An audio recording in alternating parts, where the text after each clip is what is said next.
everyone, and welcome. Today, we're gonna have Ricky with us. Hi, Ricky. Hi. Hello, Brett. How are you? I'm good. And Ricky has a podcast called Coffee with Bearded Bad Dad. That's right. That's right. It's twice a week on YouTube. Mm-hmm. Why did you choose Bad Dad? Well, because I am on my second marriage and I have been accused of being a bad dad. But I think I'm a good dad. My children think I'm a good dad. And the biggest reason why I chose bad dad is because of my style. I've got a beard, I'm gruff, I'm rough and tumble. I'm a boy dad. I've got three boys and a girl, and we are just extremely rough and tumble. So that's what makes me a bad dad. And I just love the attitude that comes along with it. But I think it's also people think of like perception of what they think. Like you say, they look at one way and think that the person is that way instead of actually finding out the personalities and everything like this. So I think that what matters more, not making the decision by what you see, but what you actually observe. That's right. And that's what the podcast is all about, is kind of starting dialogue from nothing. And if I can reach one and teach one, if I can affect one person's life in a positive way, that's what I'm here for. And the biggest thing about my podcast and the reason why I wanted to start a podcast is because I wanted to share my experiences and my knowledge with the world. Oftentimes I have a lot of friends, I have a lot of family that say, well, you're one of the smartest people I know. And I don't think that highly of myself, but they always like to think that. And so I'd like to share my knowledge, my stories, my friends. um, I just like to share everything with the world, and I like to have good conversations with good people. I love coffee, and the rest is history. Yeah, and I watched your show as well, and I like the guests that you're bringing because you're bringing like experts who actually talk about different topics about how to raise kids and financial things and just genuinely things that matter for parents. Yes, yes, and for me, I always like to say, it takes a village to raise a child, and for me, I oftentimes I don't know what I'm doing. As a parent, they didn't give me a handbook at the hospital. They handed me the baby and they said, "Here, try not to kill it."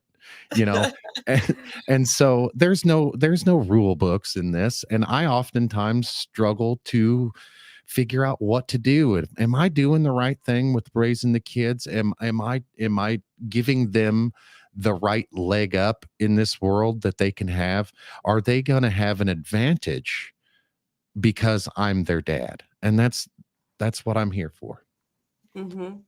And that's what I was thinking about talking today as well was how what's the difference between how we were raised and how we should raise the kids now because the time has changed already so much, and if we're going to raise them to live the life the way we were raised, they're going to be behind and they're not going to, it's completely different world. They don't need the information and knowledge that we knew.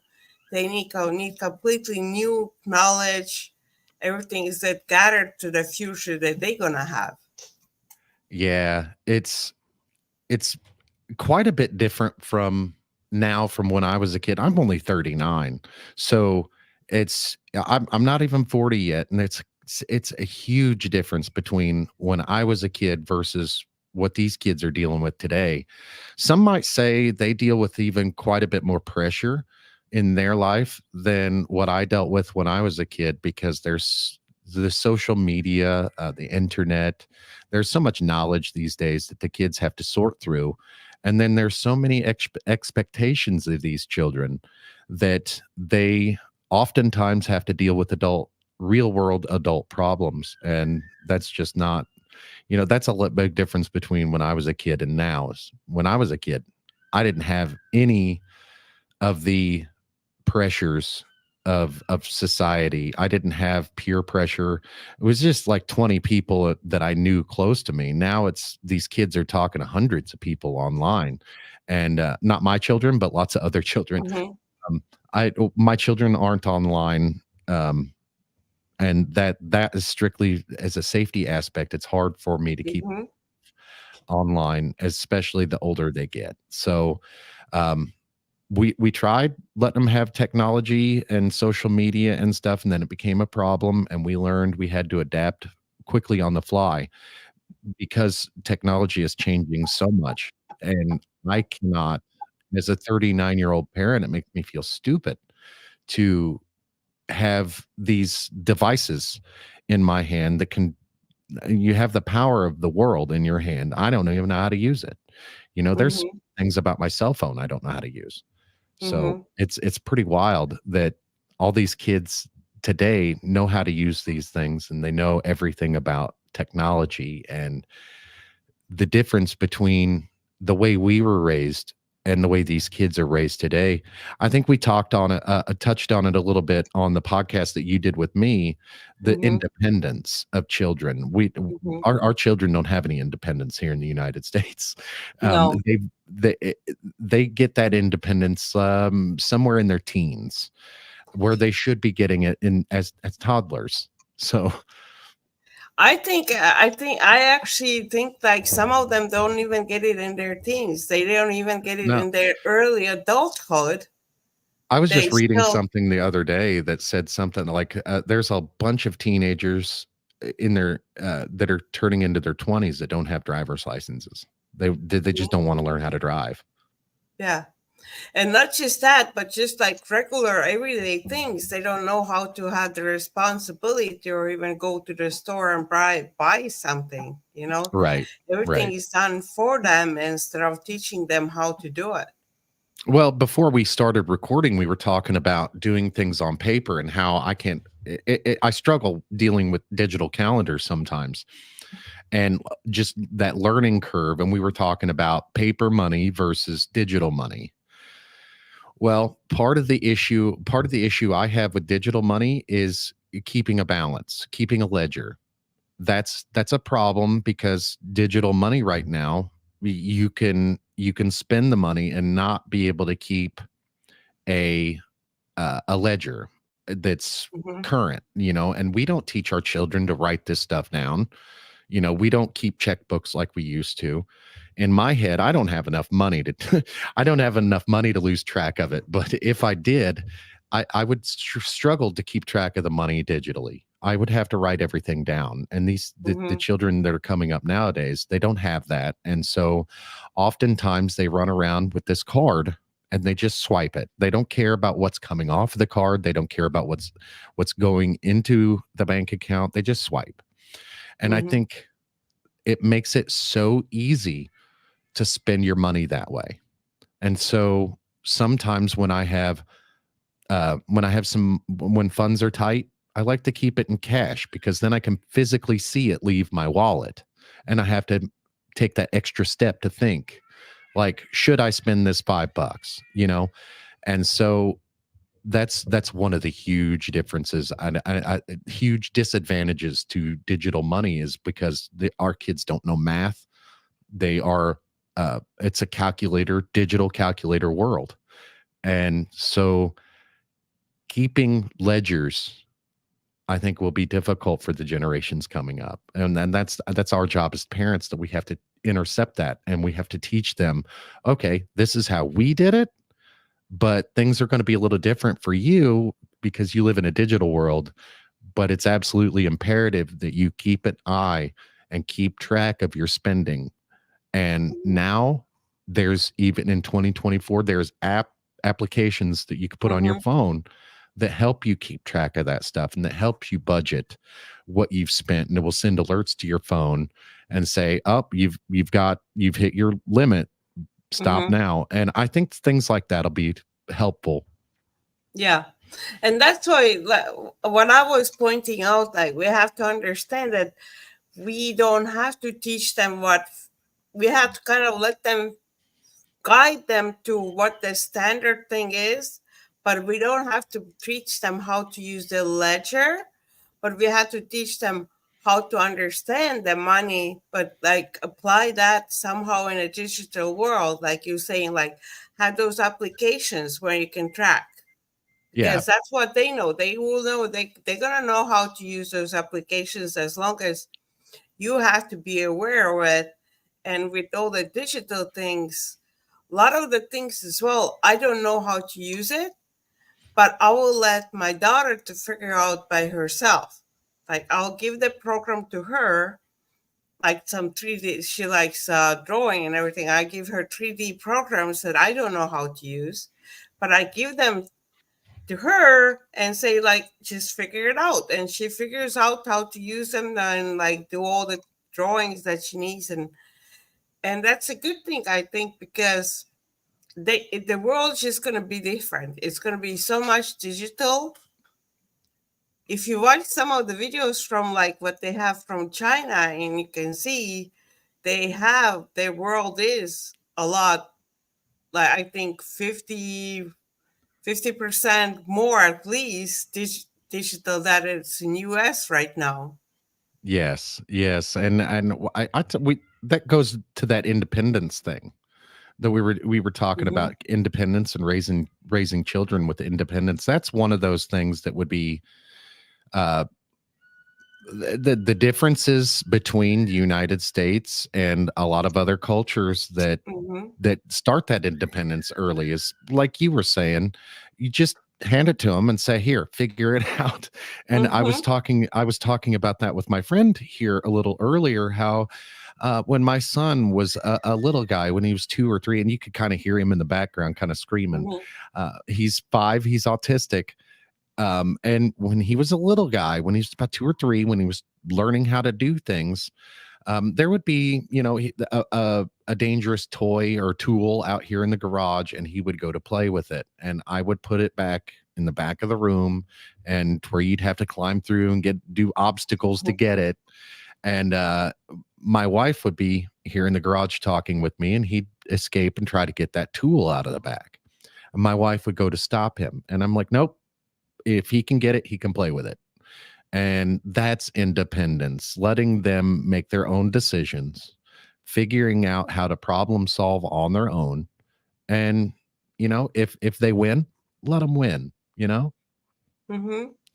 And I think when they solve the one problem, that's the thing as well. If they learn to solve problems, that's what's going to be like needed for us as adult, because if we solve the problem for them, how are they going to learn to solve problems? You Right. know, And I think as parents, if we tried sometimes, and this is how it was when I was growing up, sometimes we dictate to our children what they should think, or what they need to think, or do it this way, or do this that way, instead of letting them be independent and teaching them how to think, teaching them mm-hmm, critical thinking skills. If you have a problem, okay, stop, let's figure this out, think logically on what to do next. mm-hmm, And try not to use your feelings so much, and if we taught our children that at an earlier age here in the United States, I think that we'd be looking at a different set of social issues than what we currently have. mm-hmm. And that's the thing as well. If you do it for them, they're not gonna. And it's sometimes why people, I don't know if it's works for the people who do them for them, because it seems easier and faster, just like get it done instead of waiting until they figure it out. But again, you have to hold yourself back and let them do it, because that's that's the main thing. When people say like, oh, they're too young to know that, but how they gonna know if you're not gonna teach them? Like, okay, they too young, but well, what, you're gonna just learn until they're older? I don't think there's too young to know like general things. There's certain things, yeah, but like general life things about money and home and morals and things like that, they will, in young age, they can understand it if you explain it to them. Yeah, that's where I differ a lot on. from a lot of parents, my a lot of my peers. I differ on that because I use a lot of honesty in my parenting, and I don't think there's a such thing as too young to know or too young to understand. If they're capable of understanding a subject, why not? Like I don't see the harm Mhm. in even topics such as sex or nudity. Mhm. I think there is an age where, of course, that is too young for us to be talking about that to children. But if children come to us with curious Mhm. questions, we Mhm. should absolutely answer those curious questions Yes. because that's how they learn. We should not point them away and say, "Oh, you're too young, honey." We should Mhm. absolutely feel that curiosity because Mhm. once you do that, they will be forever curious. And if we keep feeding that curiosity, eventually they're going to be smarter than us, and we're going to be asking them questions. Yes, and I agree as well. When they come with a question, then we have to answer the question. What I like what you're saying as well, we need the kids not to be better than we were, like you were Yes. saying. That's my always my goal. If my kids will do better than I'm doing, I did a good job. Yes. Yes. If they're smarter than I am, I did a good job. That's what happened. Oh, now you're back. Yeah, you're I don't know back. what It's happened just there. lagging a little bit, just a little bit. I caught what you were saying. Yes, I absolutely agree that Mhm. um, I hear a lot from especially older generations. Oh, we did this when we were kids. You'll be fine. Don't you want better for the generations coming up? Mhm. Like we walked to school 5 miles and uphill both ways and 2 feet of snow and this, that, and the other thing. And I'm like, well, it's not 1954 anymore.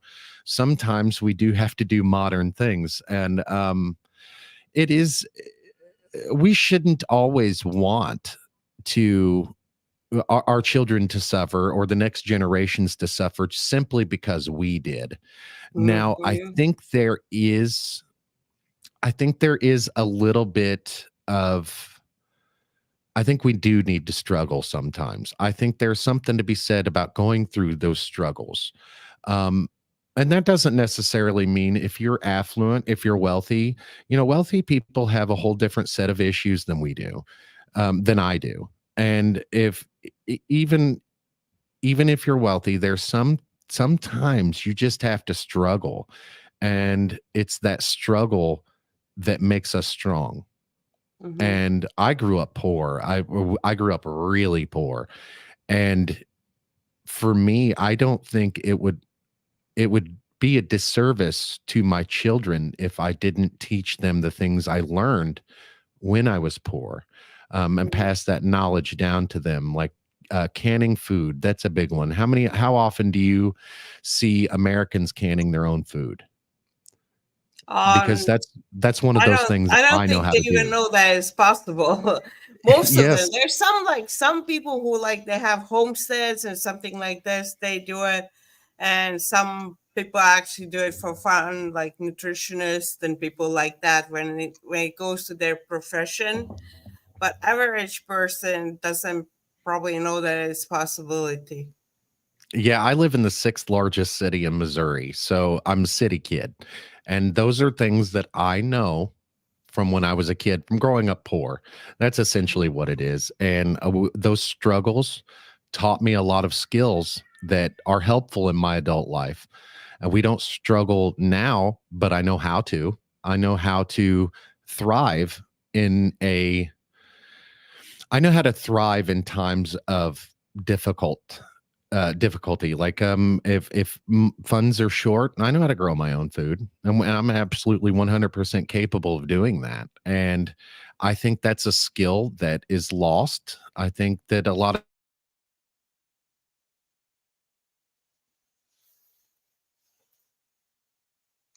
And froze up for a little bit as I think well. I've lost you. There you go.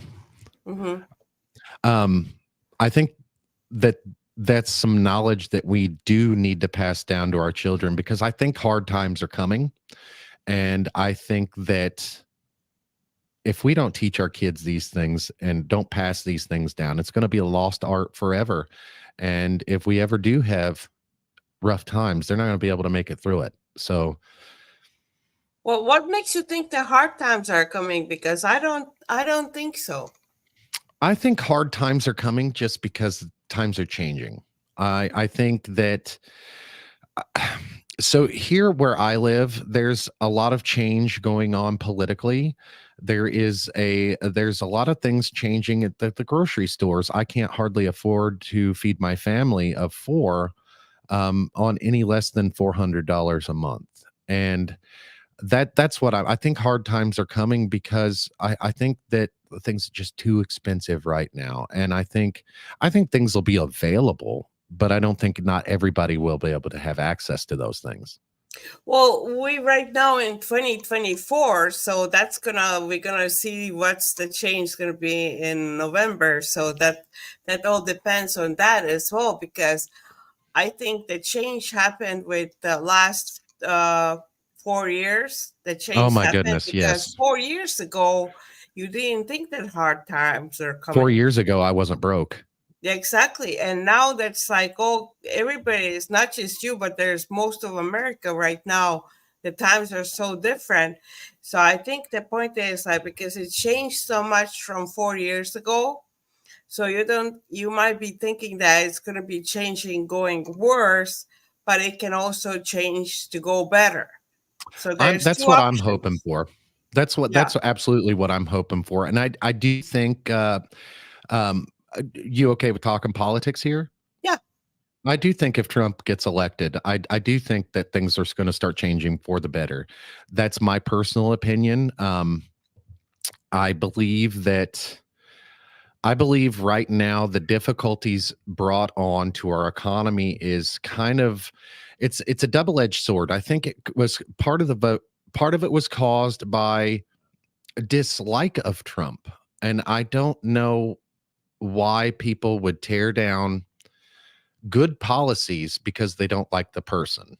Mm-hmm. And I saw that happen, and then another reason, another part of that double edge there is that right now there's a lot of world conflict, and the the way our government has decided to go in that direction, it has raised interest, and inflation has gone crazy, and that's not it's really because it happens here, it affects the entire world.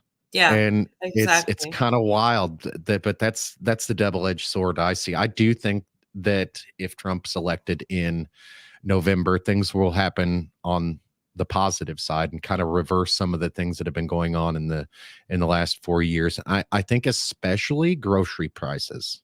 Mm-hmm. I think we'll feel it at the store first because Mm-hmm. I think that's top of the list on everybody's agenda right now is the fact that going to the grocery store is 7 times higher Mm-hmm. Mm-hmm. today than what it was the same date 4 years ago. And it hurts me a lot to say that because I was one of those ones that was on the bandwagon uh for change, and I didn't know what kind of change I wanted. Mm-hmm. But now that I in 2016 that we had that change Yeah. and we saw another change in 2020, I kind of miss 2016. Mm-hmm. And we didn't, but that back then we didn't know, we couldn't imagine that something like this will happen. Like even Right. with the COVID lockdown and everything, we could have not imagined that after the lockdown, that what will it, I we thought the lockdown was already bad, that we couldn't even imagine that it couldn't go worse from there. Now, were you in Florida during that lockdown? Yes.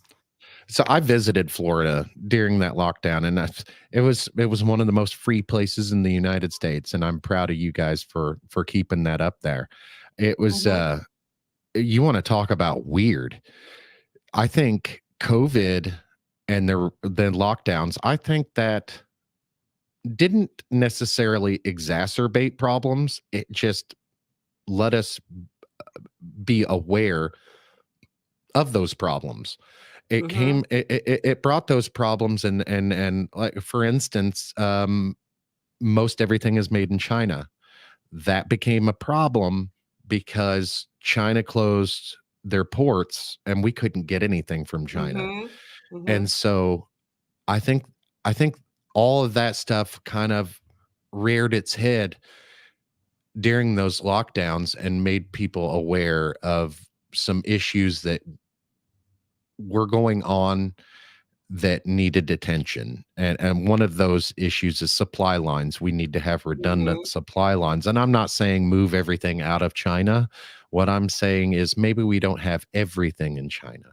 Mm-hmm. And that way, if something happens, that we can go to a different supply line. And that's it if we're going to stay global. And I don't know if we necessarily need to stay global myself, but that's a different discussion for a different time. Yeah, but we're bringing that up as well. Still, we if we would go more local, as like for example for food, we might be able to do more of food that's not just chemicals, that more natural because it doesn't have to last for 7,000 years. So it will like only okay, it's going to be good for 1 year or something like this, and you can make a better food that has less chemicals because it's made locally. Absolutely, absolutely, and I think you're onto something there with the food sources. I think there's enough room here in the United States to have exports and local Yeah. grown food. And I don't know if a lot of people understand that here in the Midwest, it's nothing but cornfields around here. So those cornfields don't go to support us. It's that corn is processed and they use that to as fillers. They use it Hmm. for all kinds of negative stuff. And then you see all the amount of cornfields. And well, maybe we make this a field of wheat or something like that. We Hmm. could absolutely do stuff like that, but it's going to take some time, I think. Yeah, all the things gonna take time and change and everything as well. I thought, me personally, I think why it happened, when the food went, not so became not so quality, like good quality here in the United States, was when you had back, I don't know how many years ago, how many tens of years ago, when it was a lot of workers and they needed to be fed really cheap and really fast, and that's when the Yeah, cheap food and fast food came around because they just needed to get those workers to get them quick, cheap lunch, and there was no quality food. absolutely. And some places in the United States where uh like Philadelphia, Pennsylvania in general, a lot of those areas up there in the industrial times, uh, the the favorite foods that they have is things that they fed the workers in the factories when they come out for lunch. They have this. I think there's I can't remember the name of them, but it's like a little foil package of hamburger and potatoes and mixed into a package, and then I can't remember what they call them, but it's a specialty up north somewhere, and that's what they made the workers of a certain. Hmm. I believe it was a steel foundry. I'm not 100% sure on that, but I think it was a steel foundry. And the workers would get out for lunch and they come to this restaurant and they fed them this certain thing. And now everybody in that area goes, and visitors, when they visit this area, go to there and they have this certain thing. Hmm. And as kind of like an homage to our ancestors. And that actually happened like Philly cheesesteak. It happens with Hmm. pizza, Italian food. It happens all over the United States with Italian food, seafood out on the coast, Maine lobster. And so it's that happens there all the time. And we can absolutely bring that stuff back. Mm-hmm. Yeah. And I'm thinking as well because you told me that you lost a lot of weight. And I'm thinking, but the way I talk with to other people about weight loss and things for Americans, because you don't have even an option to go to the store and buy healthy food. You go to the store, and 90% of the food is food that is not good for you. So you don't have option to eat healthy. That's why people like have this problem with weight in America, which if you look at Europeans or people from different countries, they don't have that problem. It's not about because of the person, it's because of the supply again, Yeah. you Yeah, and know? I do see that a lot, and I talk about that quite a bit sometimes. Food deserts is what we call them here, where the only food that people can get is food that's not healthy. Mm-hmm. And most generally in the United States, healthy food costs more. And it's kind of ridiculous. I agree, and we do need to get back to a time where things were less processed, things were less convenient. And then that's a big problem with grocery stores in the United States as Mm-hmm. well. Is when you go to these grocery stores, it's commercial. It's very commercialized. It's very, um, and I love capitalism, and I Mm-hmm. will I love consumerism, but that's what it is. It's trying to sell people stuff that they want. It's Mm-hmm. not necessarily. It didn't start out as maliciousness. I think there is some maliciousness in the industries today, but I think the biggest thing is like they were just trying to sell stuff. They found places where it sold well, and so they stick to that model, not thinking about, hey, we're making all these people fat. Mm-hmm. And I don't know if you've noticed here in the United States, but you go to talk about somebody wanting to be healthy, you're chastised for it. You Mm-hmm. know, we say things like fat shaming. What is Mm-hmm. fat shaming? Let's just be honest. We're big Mm-hmm. people. We're large people. We like to eat stuff that's not good for us. And if we could just be honest about that, like I saw a video the other day about a lady talking about her doctor fat shaming her.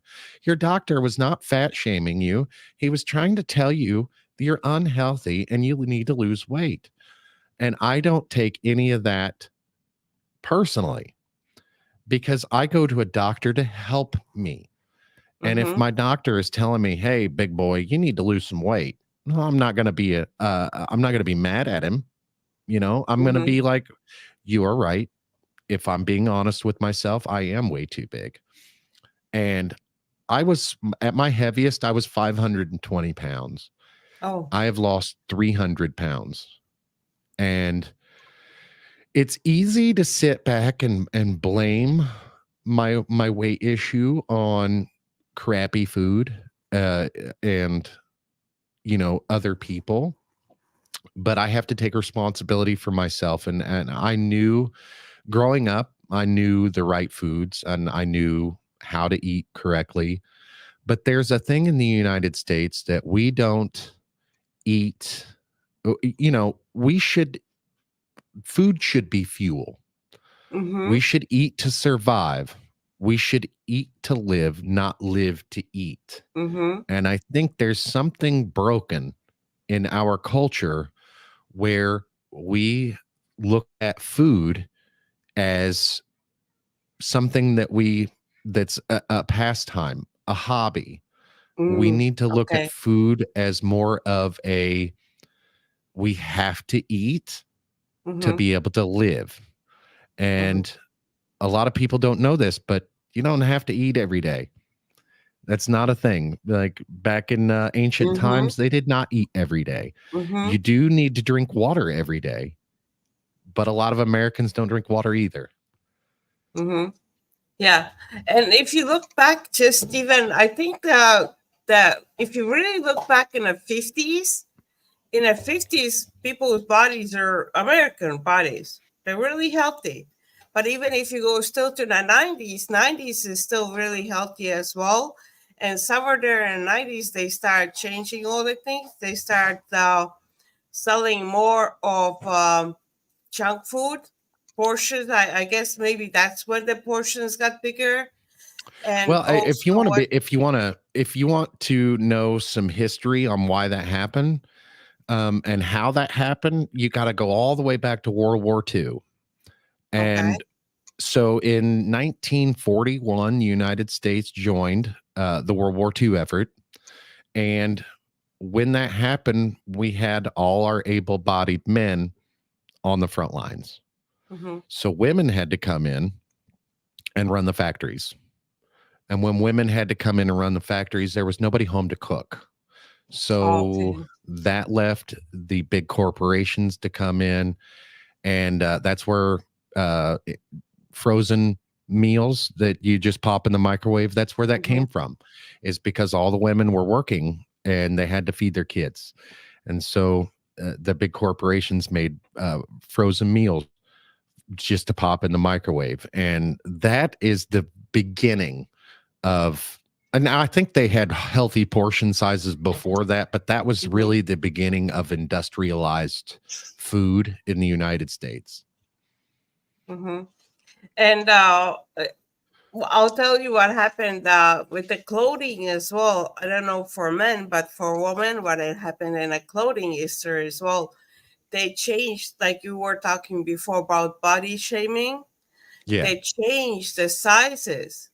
The size that's small is actually size that years ago was size large. Is now Yes. they changed it, and it's actually officially like people in the clothing history they know that. I was reading one book years ago, and it was stated there that sizes were changed for because of the market, because people don't wanna feel that they're buying a size large. Now you change the clothing, they feel flattered that they're buying size small, which is actually years ago would have been large, or if you go to a different country, they still consider it large. Yeah, that's it. And they also stopped measuring clothes in inches and centimeters back then too. I agree. Yeah, it's quite the thing that we do as humans to comfort ourselves when we are doing bad things. But it's applied from the like the people who try to sell you. So it's you're saying you have to take responsibility, but still in the same time, they are not taking any responsibility what they're trying to brainwash you with.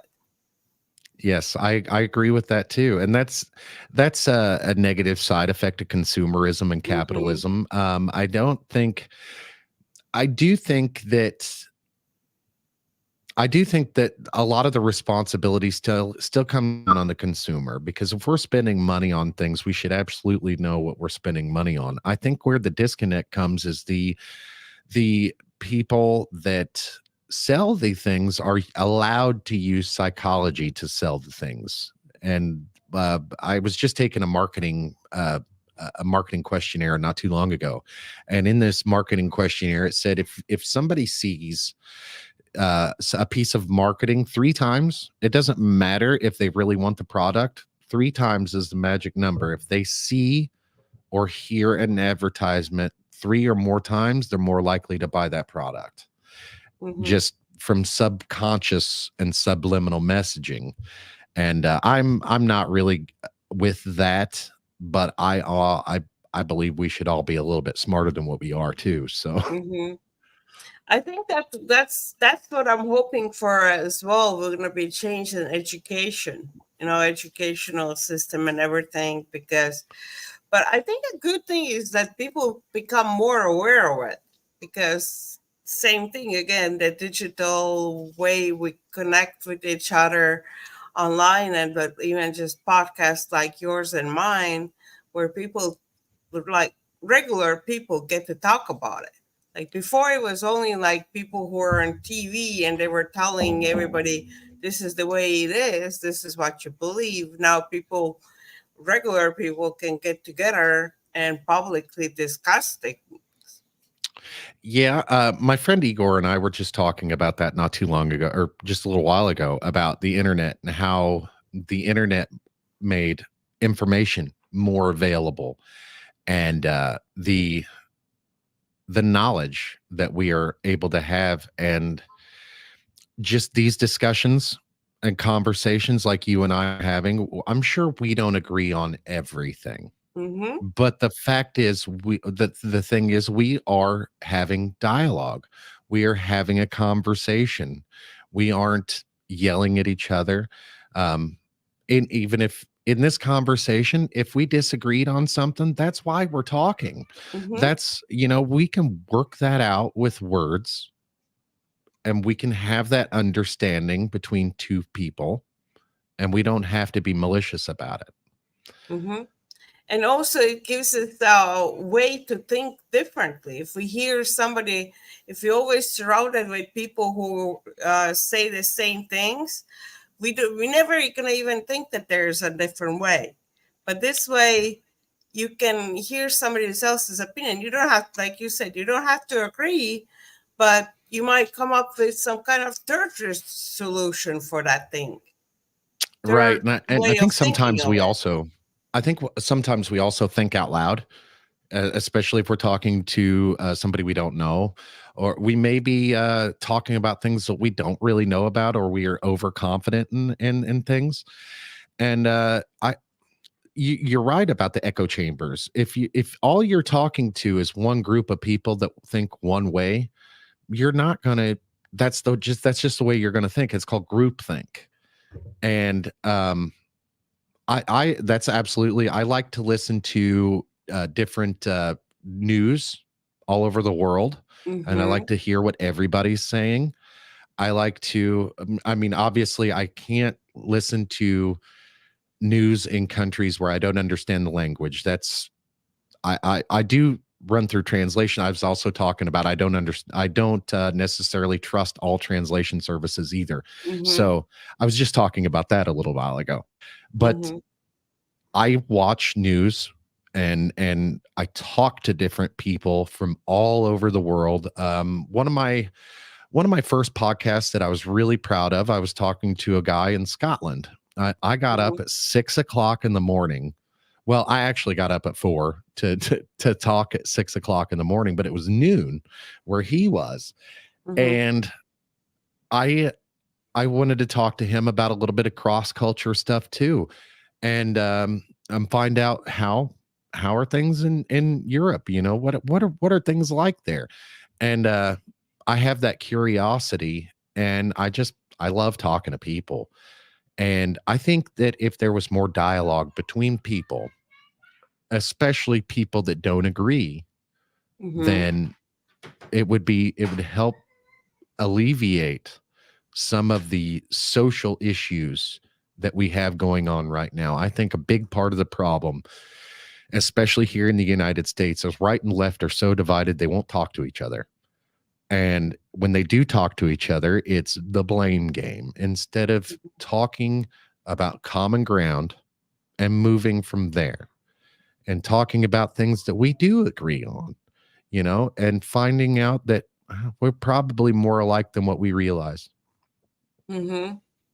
Yeah, and having a different opinion that doesn't it should not divide people. You know, that I one. I agree. But one thing about what you do as well, which I think why you were saying your friends think you're smart as well, you ask questions. There's I'm very yeah. so many people in education and educational system, and it's not even encouraged in some of the places to ask questions, and they just take whatever is the information they get. That is the information they have to believe, and there's like, don't ask questions, like, which you everybody needs to start asking questions just randomly, like forever, whatever Yeah, instead of issue. worrying about pissing people off, that's one thing I don't care about. I don't care about if I make you mad and you stop talking to me. Well, that's not a consequence that I have to live with on a daily basis. I do care about the people who live in my home. I care about what my wife thinks. I care about what my kids think, especially about me. I care about what they think of me. But as far as somebody out on the street, if they're going to get mad at me, they're going to get mad at me regardless. That's that curiosity that I just and here's something that helps out with that. If like people love talking about themselves, and using that information when I'm talking to other people. Like, I Mm-hmm. don't want to talk about myself. I want to talk about you. Let me hear about you. What are things like where you live, and what is the difference? Like, because everybody knows a lot of things about the United States. There is a lot of misconceptions about the United States, and there's a lot of wrong information out there about the United States. But again, if we don't ask those questions, people don't know. And I'm all about answering questions just as much as I am asking them. So if Mm-hmm. somebody has a question about what my culture is like or what my life is like, the only thing I can give them is my experience. But I've come to know that my experience isn't that all uncommon. So there's a lot of people out in the world like me. There's a lot of curious people out in the world that are they want to know just as much as Mm-hmm. I do, but they're afraid to ask those questions. Mm-hmm. Is that why do you that almost said something else, but why do you think they're scared of asking questions? Is it something that comes from childhood? Partially, but I think it's political correctness. These days in these United States, I believe it's political correctness that prevents people from asking questions, especially with disabled people or people who are um, people who are different economically, socially. It's especially with people who are different. They are afraid of upsetting people. They are also afraid of offending people, and they're also afraid of maybe they won't like the answer, you know. Um, but I don't. I have no. I do have a fear of being respectful. I want to be always be respectful, especially of different cultures. Like I was telling, I have my friend Igor here in the studio with me. I was very nervous to reach out to Igor. I Mm-hmm. was very I didn't want to be disrespectful. I didn't know how to talk about the things that I wanted to talk about and be like, "Well, how do you feel?" And I think the best way to go about doing it is just to ask. And Mm-hmm. I think it's just a lack of sometimes there's a lack of testicular fortitude or intestinal fortitude. I think a lot of people lack the balls to ask it, Mm-hmm. um, for a lack of a better term. And I also think that with the younger generation coming up, that going back to the technology, I think they can't. They have a hard time communicating with people face to face. They almost have to have a screen in between to communicate. Mm-hmm.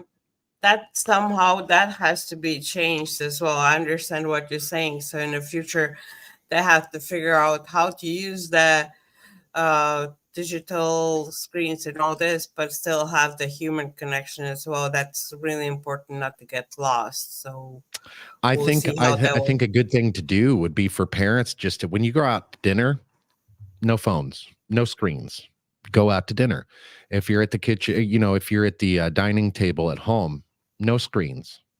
Just you guys. Now, it's easy for me to say that, but I don't practice what I preach, right? I'm one Mhm. of those tablet dads.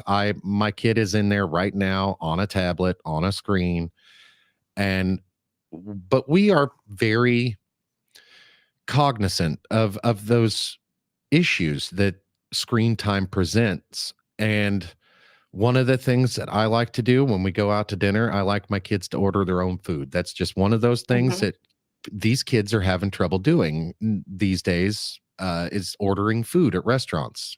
There's apps now for that. There's screens for that now, so they don't have to talk to them. And I think that forcing my kids to order their own meals is essentially giving them skills to be able to talk to people, to be able to receive services that they need. Just Mhm. I think, and I'm also how we are right now in a conversation. I'm like this in real life. I will talk your ear off in the middle of the grocery store Mhm. about things that I'm interested in if you allow me to. Mhm. So So, but the thing with that. I think one thing what's going to be different in the future with the for the kids as well, there is going to be more of those screen ordering and all this. So a lot of the, and I'm actually, my opinion, I don't know, you might be different opinion on that. My opinion is going to be that that is fine if those jobs going to be taken away by robots and the screens. I am But 100% okay with that. I've been okay with that from yeah, it's just but so but that there. allows oh, go ahead.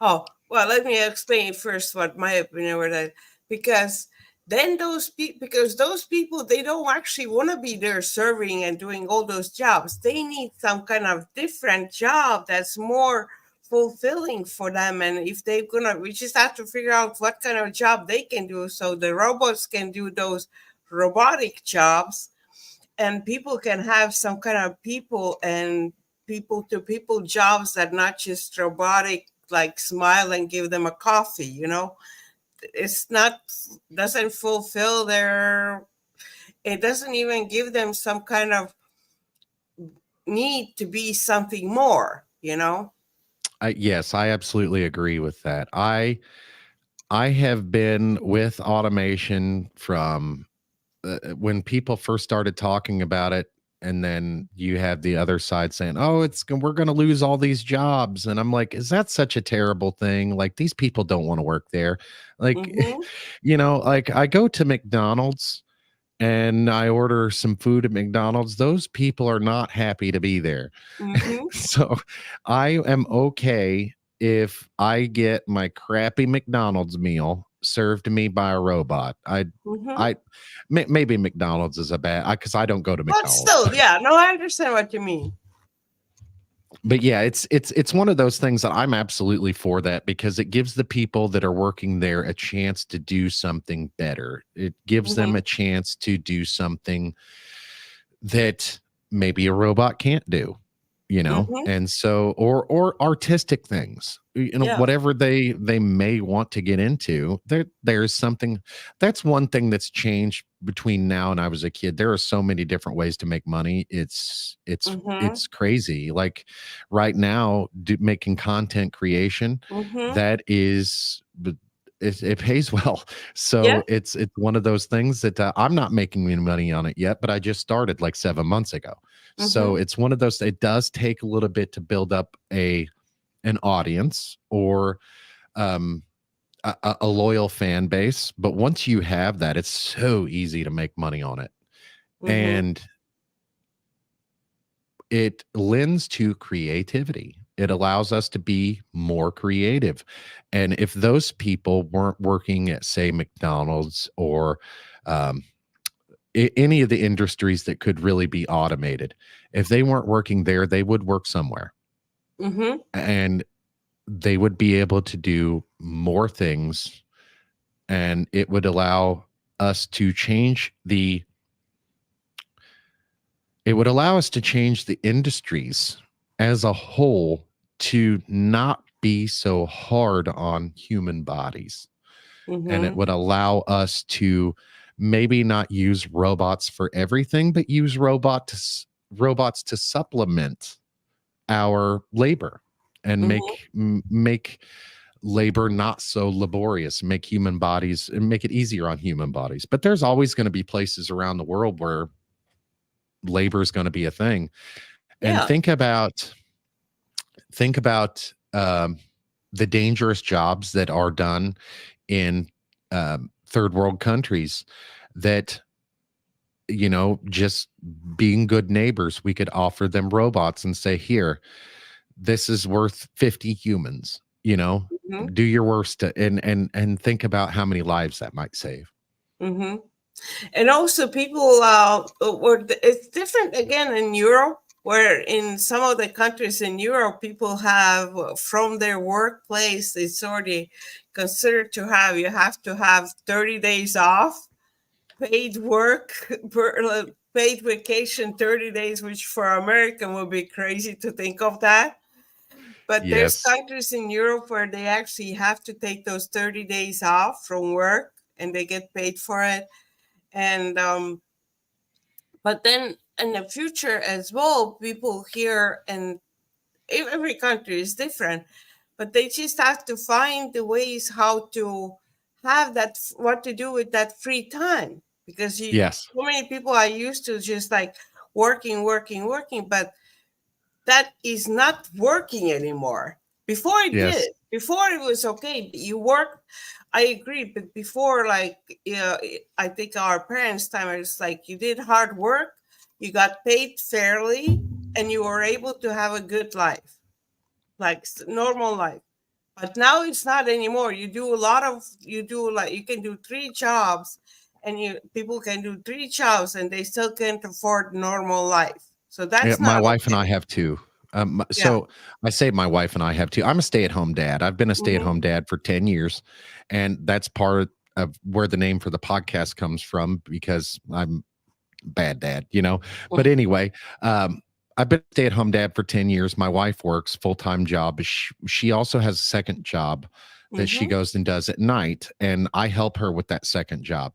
But if we didn't have that second job, we wouldn't be able to afford anything. Mm-hmm. That second job pays as much as a full-time job, and it's just a side gig. But we started that job a few years ago and didn't need the money. It was extra Mm-hmm. income. Now I don't even know what extra income means. Mm-hmm. Mm-hmm. I don't have Yeah. I don't I don't have any money in savings anymore. It's rough. It is very rough. Mm-hmm. And um Homer Simpson is a um is an analogy that people like to use now is because Homer Simpson was a putz. He was what people would call a moron. Mm-hmm. He wasn't rich. He had a typical 9 to 5 job. And you know what, though? He was married. He had kids. He owned his home. He was Mm-hmm. able to eat donuts and duff beer. Mm-hmm. And he was able to do all of that on one income. Mm-hmm. And that does not exist anymore. And it doesn't matter where you live, that doesn't exist Mm-hmm. anywhere. That's what I'm hoping to, like, you said, like time's gonna get rough. That's what I'm hoping to get back to, like one of those, I don't know, like 5, 10, 20, whatever years it will take.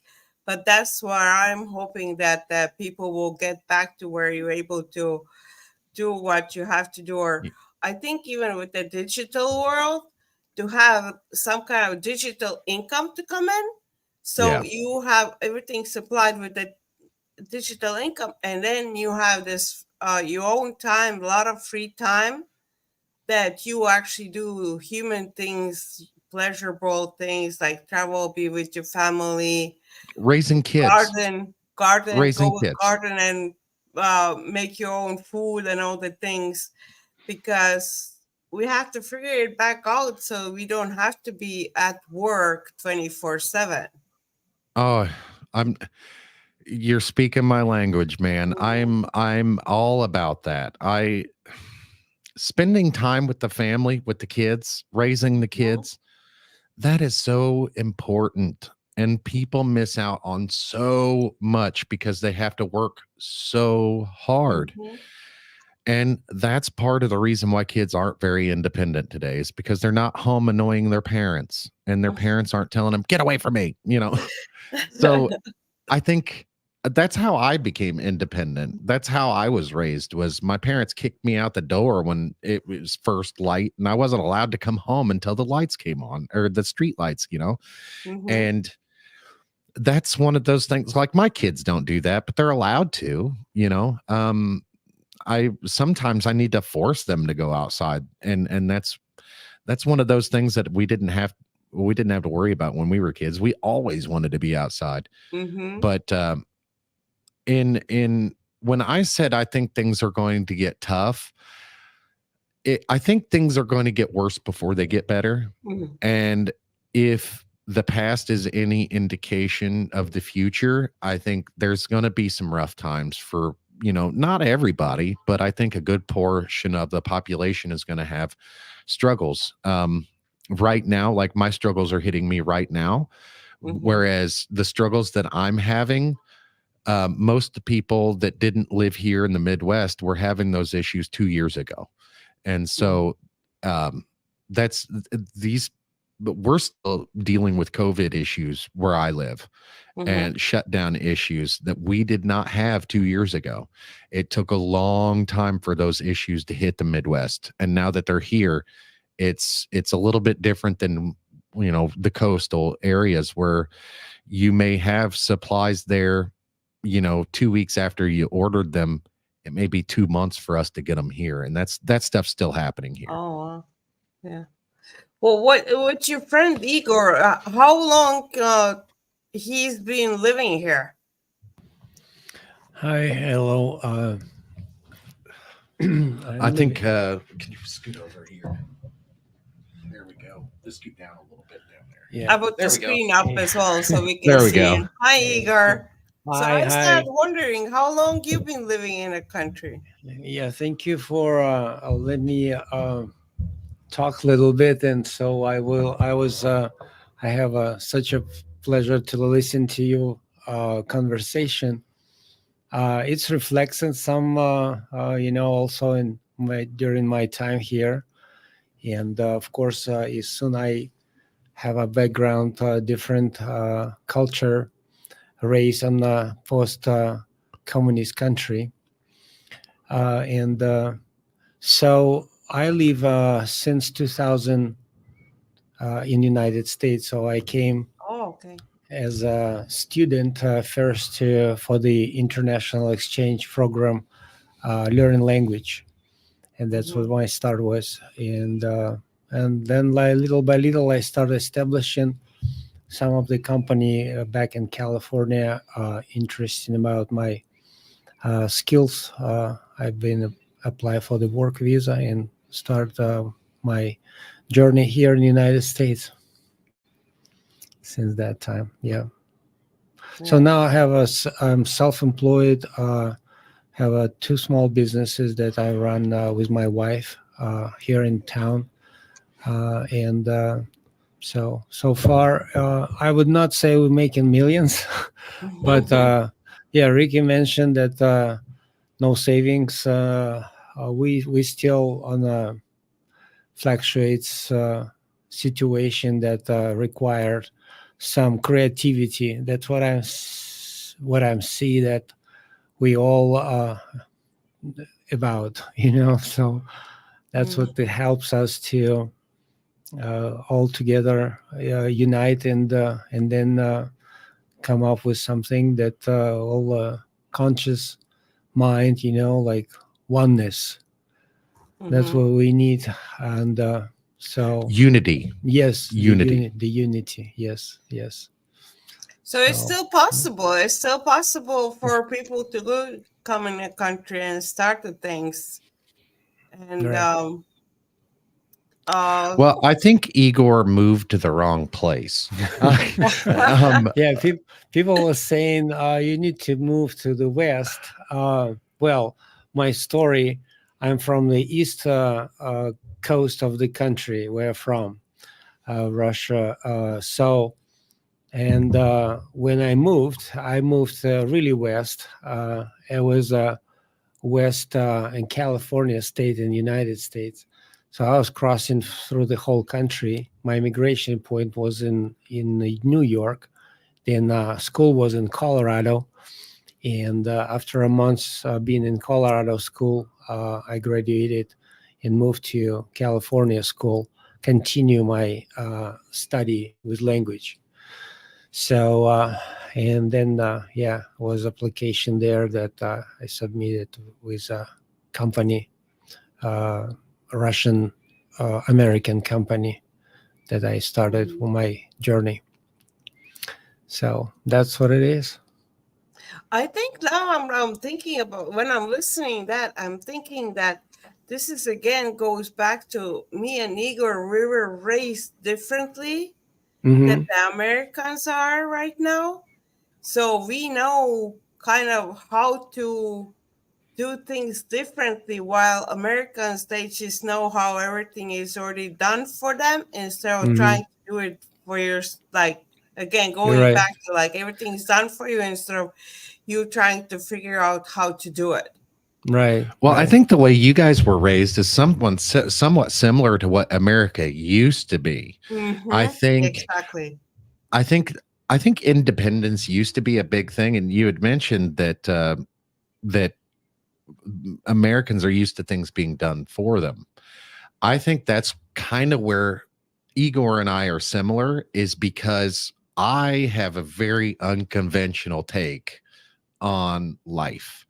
If I come across a problem that needs to be solved, well, it's going Mm-hmm. to get solved one way or the other. If I have to come up with creative solutions to solve that problem, I'm going to solve that problem. It's not going to be a problem for very long. And Mm-hmm. that's how I live my life. And Igor was just talking about or thinking about doing some things like this. And as fate would have it, he and my brother actually know each other from work. And I was, after my conversation with you, I started thinking about people I might know. And Mm-hmm. so I had met Igor a couple of years ago. As a matter of fact, my 14-year-old son was like eight or nine. I think it was more than two. It was before Yes. COVID. I think Yeah, that it's a was like way before COVID. COVID. Yeah. And his wife runs a uh, Alteration shop. yeah, alteration shop. So I needed Mm-hmm. my boy's pants hemmed, and we went in there and we started talking, and I found out she was from Russia, and I'm like, well, that's kind of neat. I have a very it's not an obsession, but I have a curiosity and a fascination with the Russian culture, because mostly because of the Cold War, Mm-hmm. and mostly because of the things that our countries went through. And I reached out to my brother and I was like, hey, do you remember Igor? He's like, yeah. And I said, do you think he'd be interested in being on my podcast? And my brother's like, well, I don't know. I'll talk to him. But that's essentially how Igor and I met, was trying to come up with different ways for an income. And I think this stuff isn't easy by any means. And how old are you, Igor? 57 So now. Igor is almost 60.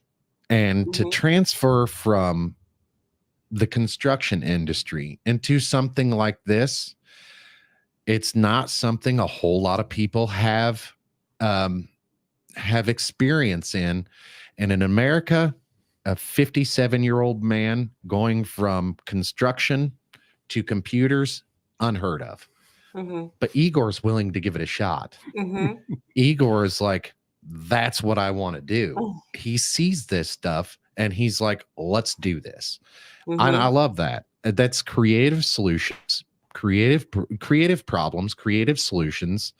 And in 2024, you know, building houses is not the only way you can earn money. And I think that's actually going to be one of those lost arts here. There's a lot of things, a lot of trades that nobody knows how to do anymore. Like bricklaying's becoming one of them. Concrete. There's new ways of laying concrete every day, and I Sewing. My wife sewing. Nobody Mm-hmm. want to do it. automated. Yeah. Yeah. Nobody want to do Mm-hmm. it. So I that's we're big people, and that's how I came upon your wife's shop, is because I needed my son's legs were short, but he's a really tall kid. Mhm. And so we had to have his pants altered. There was nobody around that did it. And so, and apparently that's a lost art. My grandfather used to upholster furniture. He used to reupholster furniture.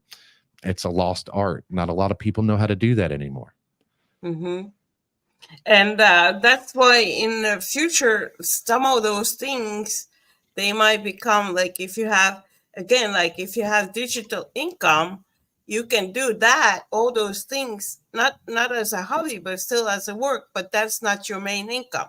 Your main Yes. income is digital, but then you do this on the side, which is like a human thing to do real things with your hands. Like shoe cobbling. Like, when's the last time you Mhm. saw a shoe cobbler? You know? I saw that long time ago, back in probably what was it? In California. I saw Yeah. some people there. Yeah, when we live in Los Angeles, In fact, My ex-wife used to work for a guy, a shoe cobbler, and I went into his shop, and he had this machine that was 100 years old. And I started messing with that. He's like, "Oh, no, no, don't touch that machine." And I said, "Well, why? You know, it's just a machine." He's like, "That machine is 100-year-old German machine. They don't make them anymore, Mm-hmm. and I can't get another one." So I was Mm-hmm. like, "Okay, what are you going to do if it breaks?" He said, "It's German. It's not going to." Exactly. Back then, the things were done so they will not break. Well, I That's right. wanted to share you this story with you, which is with you and Igor, which is kind of like a legendary story about Russians, the Russian problem solving. So there mhm. was like the way it goes that there were some bikers in Russia. It was I guess somewhere in 90s, supposedly somewhere in 90s there were some bikers traveling in Russia, and some kind of part in their bike broke, and they were not that to fix the part. They would have had to order something, and that order would have taken months and months to get that order, and somebody local fixed it with like some kind of beer cans and like whatever, created something out of like nothing, like MacGyver style, created something and fixed a part. So Mhm. that's just And like creative way of knowing that you have to make something happen even if you don't have the right things. handyman, yeah, that's common in Russia. Yeah, people I don't very know. creative and can do Yep. everything the hands You see it. just solve the problem with what you have. You don't think like, oh, I don't have it, I can't do it. It's just like, okay, I have a problem, I have to find the solution. You don't. Yeah, See, in Russia, they call those people. Here we call them fabricators. So I do know I do actually know quite a few people like that, but they are rare. They are rare here, and it takes. So I'd say at one construction company, every construction company should have at least one person like that, and it is rare here to have somebody that can come up with a solution for a problem that, like a beer can on a motorcycle. You know, like, hey, I have the knowledge to know that this is what it needs. Let's make this part out of that beer can. right. And Mhm. that stuff's not, it's not very common here, is it? Yeah, I would say so. And yeah, I try to teach my kids about same principles, so that's to find solution if something happen, if you don't have it in hands. So yeah, try to find a way how you can recreate. Or so me personally, sometimes the things broke, I try to fix it myself, and to find a way even if I have no idea how to do it. So that's a Russian way to, Mhm. we was live on that kind of situation. And I don't know, that good, maybe good part of our history. So that's being creative and find the solution from anything, from scratches, if you can, or whatever. Yeah. So So that would be that's a the great process. skill for Americans as well, just to like find the Right. like teach to the kids like find a solution for this problem that They just drop I them off in the really don't desert and have see if they any can figure out how to get solution. home. Yeah. Right. We're gonna finish in a like little bit as well. We're gonna start bringing it back together, but like for the American kids to learn to find a solution from out of nothing. You like, Right. there's a problem, there's no tools, figure it out. Yeah, that's So one of those things that I try to teach my kids all the time. I think the youngest one's got it. I think the youngest one is my best shot here to have uh, a child like me. But I think my older children, when they move out of the house and they have to solve their own problems, I think then it's going to hit them that, hey, dad may know what he's talking about after all. I get a lot of a guff from my kids. I'm like, hey, you know, that we went through this with my oldest son when he was about 14. I told him, I said, you know, you're about 4 years away from being an adult. There's a lot of things that you need to get under control, and there's a lot of Mm-hmm. things that you need to learn. And one of those things is integrity. You need to be honest, even if it's going to hurt your bottom line, even if you may hurt somebody's feeling. Being honest is, as people, our word is all we have. When we die, none of this stuff is going to mean anything. We're not going to have a grave full of our possessions. Mm-hmm. We can't take any of this stuff with us. And at the end of the day, the only thing that we have is our word, our bond, and what we did in our life. That's all we're ever going to have. And if you give love, you're going to get love back. Mm-hmm. Right. Yeah. Yeah, it's just Well, from my perspective to see that at school, when I remember where we maybe get some ideas how to solve the problems. A school program was have a classes for the boys before we get to teenager age, you know, like from 13, 14 years old.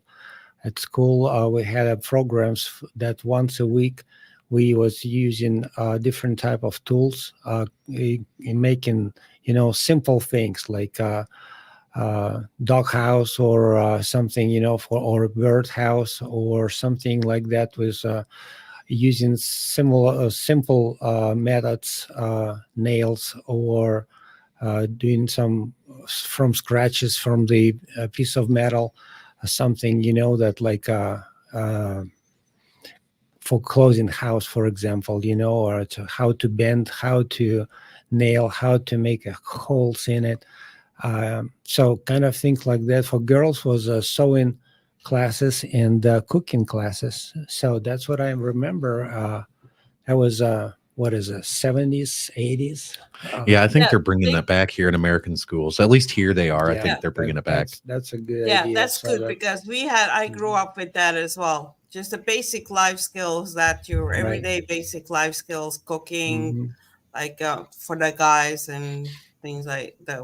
Right. So most places in the United States don't have programs like that. The city where I live, the high school the high school where my kids are going, those programs never went away at the high school where I Oh, went. that's nice. That's good. And so the only class that we miss now that we didn't have back then is home economics, which is sewing and cooking. Hmm. And so that class we don't have, but we have woodworking, we have metalworking, and trades. There's a whole, you know, Hilliard Technical School. Yes, yes. That is a technical school for high schoolers, is Right. what that is. Good. And so we do have things like that, but I think in the city that I live in is kind of different than Yeah, what most American it's cities are. it's I not think everywhere. Yeah. I think I think the city that we live in is a progressive city, but it's also talking politics here. It's conservative.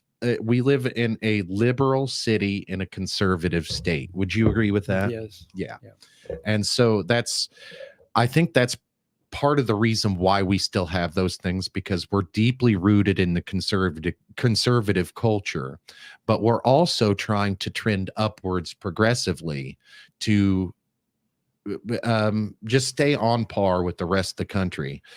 And don't get me wrong here, our kids here are in trouble because our public school system sucks, but we do try. And Mhm. I think a lot of the responsibility falls on the home. I think we as parents aren't, us American parents aren't doing the jobs that we should be doing. I think that we're farming the raising of our kids out to other people. Would you Right. agree with that Yes. as Yeah. well? Yeah. Yeah, I think that's a huge problem. That's one of the reasons why I wanted to be a stay-at-home dad, is so somebody's here with the children. Mhm. And also because I'm lazy, but that's something that's also not strictly American, but it's a big thing here, is lazy parents. And I don't want to say that every parent is lazy, but I think that here in the United States that we kind of tend to think the school system is there to raise our children, and we don't think critically about, hey, we need to teach our kids this. These our kids need to know these things. And I think that's happened for several decades now. Mm-hmm. And it's gotten to the point now where kids exiting high school don't know how to do anything. They don't know how to pay their Mm-hmm. taxes. They don't know how to keep their ledgers. They don't know how to buy groceries. They don't know. And that's our fault as parents. Mm-hmm. That is our job. We shouldn't be farming that out to the Mm-hmm. public school system, in my opinion. But that's just Yeah. my opinion. Yeah, I think those are the things the schools should give the knowledge on, like physics, mathematics, and all that. But like you said, integrity and all those things, those come from home. Those are the things I, that I parents have to teach. I also think in public school systems they need to teach civics, Mm. because if you know anything about the United States, you would know, like, we have the US Constitution here, and that is a very important document. And I'm I wouldn't consider myself a constitutionalist, but I am. I believe in the United States Constitution, and there's a lot of things in the United States Constitution that would help out the average American to know. And I think civics class is one of those classes where everybody could get to know um, the rules, the ins and outs, what we are allowed to do, what we're not allowed to do, our rights and our duties as residents of or citizens. Hmm. Yeah.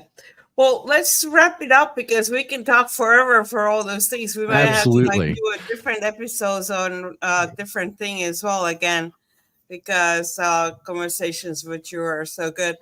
And I would for ending, I would end it up from my side with the things like I think for the children's education for the future, the most important thing is one thing is the problem solving, to teach them problem solving, not to solve the problems for them, but teach them to solve their own problems. And also one thing for people as well, with letting them do the things instead of like stopping when you there's a fear and you let the fear to stop it. You just you do it. You have the fear, but you do it anyways. So that's those are two: problem solving and overcoming the fears. Absolutely. Right. So how would you like to close? And you and Igor both. How would you like to close? Something to say to for the closing.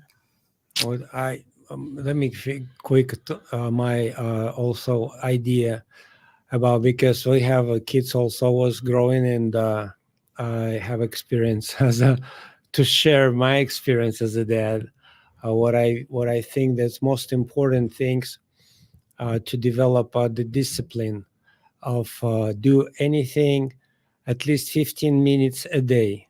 It can be anything that they have a struggle, or have no struggle, or have something that they can develop over the period of time, and can see in being consistent.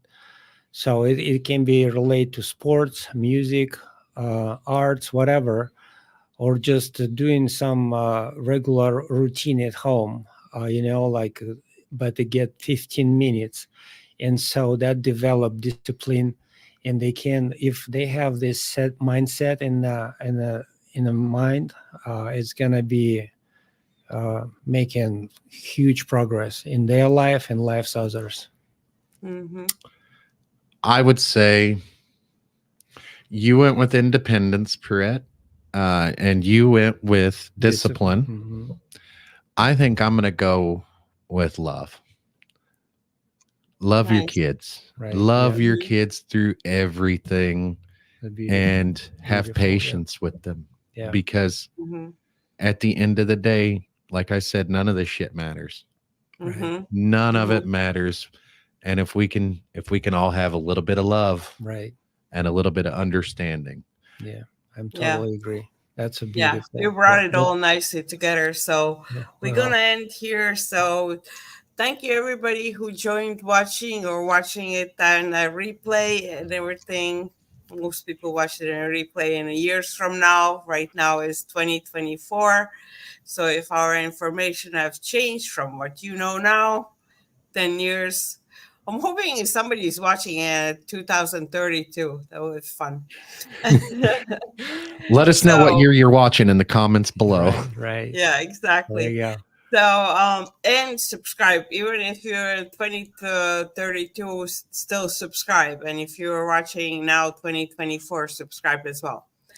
So Absolutely. thank you so much, Ricky, and thank you, Igor, for joining us as well. Yes. And My pleasure. hope- Thank you. yeah. Thank you everyone for watching and enjoy your day.